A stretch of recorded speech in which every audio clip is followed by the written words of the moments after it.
2022 जी ॿोॾि ज़िला नौशरो फिरोज़ में भी तमाम घणो नुक़सान कयो। जंहिंजा घर ड्रही पट थी चुका हा, सिंध हुकूमत उन्हनि खे घर ठाराए ॾे पई। हिते तक़रीबन 14,000 घर ठही चुका आहिनि, जिन में माण्हू रिहाइश पज़ीर आहिनि। बाक़ी 42,890 घरनि खे पैसा मिली चुका आहिनि। असां यूसी लाखा रोड पहुतासीं। साईं मुझा खुश आयो।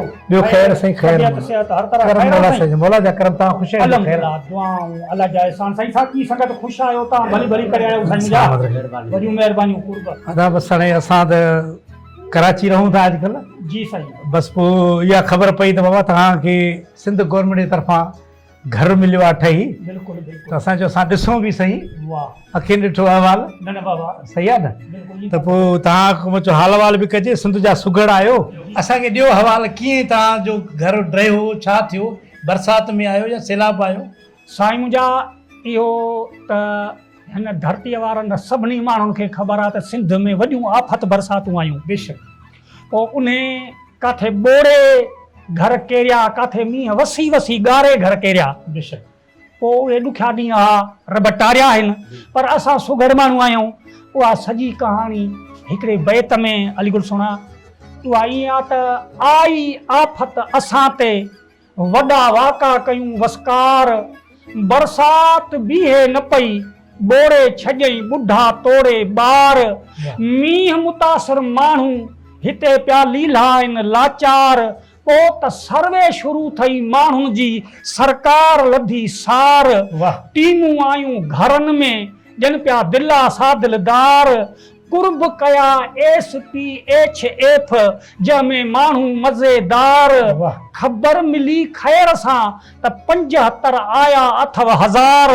हद न रही ख़ुशीअ जी, थी पियो रूह बहार।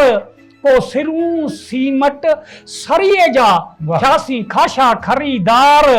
पैसा मिलिया किस्तुनि में, असांखे पूरा चक्कर 4।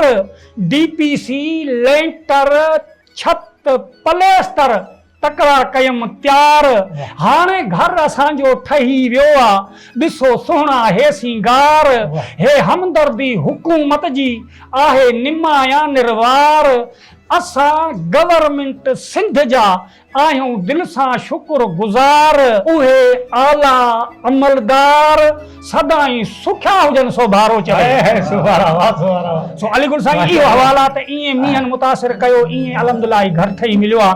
सिंध गवर्नमेंट असां ते महिरबानी कई। सो अल्हम्दुलिल्लाह अॼु घर में वेठा आहियूं, तव्हां जहिड़ा महिमान अला। हक़ीक़त इहा आहे त असांखे जेको बि सिंध गवर्नमेंट कमु करे पई, यकीन न ईंदो आहे जी। असां वेठा आहियूं शहरनि में। सही। त असां जॾहिं अखियुनि सां ॾिसूं, बिल्कुलु, या जेके सोशल मीडिया ते अफ़वाहूं हलंदियूं आहिनि, बाबा कोन थो मिले कोन थो मिले, त यकीन कयो इन्ही सां के मां निकितो आहियां। जो ॾिसण जी वाकई ठहिया बि आहिनि। न न बिल्कुलु। ऐं तव्हांजो घर ॾिसी ॾाढी ख़ुशी थी मूंखे। साईं हक़ीक़त इहा अथव, घर सां जेको आहे इज़त हूंदी। बिल्कुलु सुठो घर, हा सुठे घर सां माण्हू जी इज़त हूंदी आहे। ऐं पोइ इन जा ते हिकिड़ी मां सिट चवां था, हज़रत न कयो त मुंहिंजी हिकिड़ी सिट आहे त मुड़ुस खे आ घर भलो, घर खे आ दर भलो, वनीअ खे आ वर भलो, अहिड़ा टका ॿधा ॿोल चइजनि। सो मुड़ुस खे घर न आहे त पोइ घर खां सवाइ मुड़ुस कहिड़ो आहे? तव्हां पंहिंजी ॻाल्हि कयो। बिस्मिल्लाह बिस्मिल्लाह। बहरहाल ॾाढी ख़ुशी थी। मां जेको आहे सो भर पासे में ॾिसंदो पियो अचां, सभ खां सुहिणो घर तव्हांजो आहे। वाह। ऐं अल्लाह महिरबानी नसीब आहे तव्हांजे बचड़नि खे बि आमीन मौला कंदो। हिन वक़्तु मुंहिंजे ख़्याल ज़मीन खां बि सभ खां मथे ही बीठो आहे। जी जी बिस्मिल्लाह। हा बिल्कुलु शुक्र अल्हम्दुलिल्लाह। अल्लाह से तव्हांखे नसीब फरमाईंदो मौला। आमीन आमीन। उनजे लाइ बि असां अर्ज़ु कंदासीं हुकूमत सिंध खां, जन सां उन वाइदो कयो आहे त उहे सभिनी सां उहो वाइदो पूरो कनि, जीअं उहे बि असांजे सुबारे भट्टी शाइर वांगुरु उहे बि जेको आहे सो इहे ख़ुशीअ जा गीत ॻाइनि हुकूमत सिंध जा। सलामत हुजे।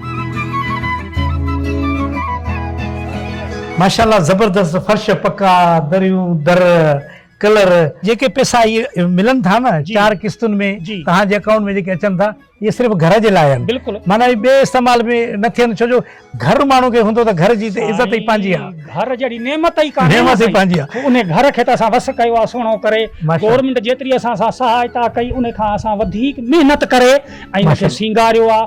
सो सूं तु सादी लह त न वेसी, छोड़ त मैं दीदार करां, मुर्क तो सादी लुड़का सादे, छोड़ तमें गुलजार करा दिलड़ी दे सां दर्द पिरे सां हाँ। छोड़ तमें वापार करा हाँ। और इश्क लॻे उस्ताद बुखारी छोड़ तमें इज़हार करा कहिड़ियूं ॻाल्हियूं कयूं सिंध गवर्नमेंट जूं असां ते जेके एहसान थिया असांजी मदद थई असांजो घरड़ो ठहियो असीं शुक्र शुक्रगुज़ार आहियूं अल्हम्दुलिल्लाह अञा बि जेके सिंध में जंहिंजा घर रहनि था अलाह कंदो उन्हनि जा बि ठही वेंदा माशाल्लाह माशाल्लाह सलामत हुजो मौला तव्हांखे ख़ुशियूं ॾे तव्हांजे अङण में हमेशा ख़ुशियूं हुजनि ऐं तव्हांजे अल्लाह। चेहरे ते ईअं मुस्कुराहट हुजे इंशाअल्लाह ऐं असां वरी दरख़्वास्त कंदासीं सिंध हुकूमत सां त पंहिंजे माण्हुनि जी तव्हांखे हिफ़ारत आहे उहे माण्हू आहिनि जो हिन जो थोरो बि तव्हां कमु कंदो त ही तव्हांखे दुआयूं ॾींदा सलामत हुजो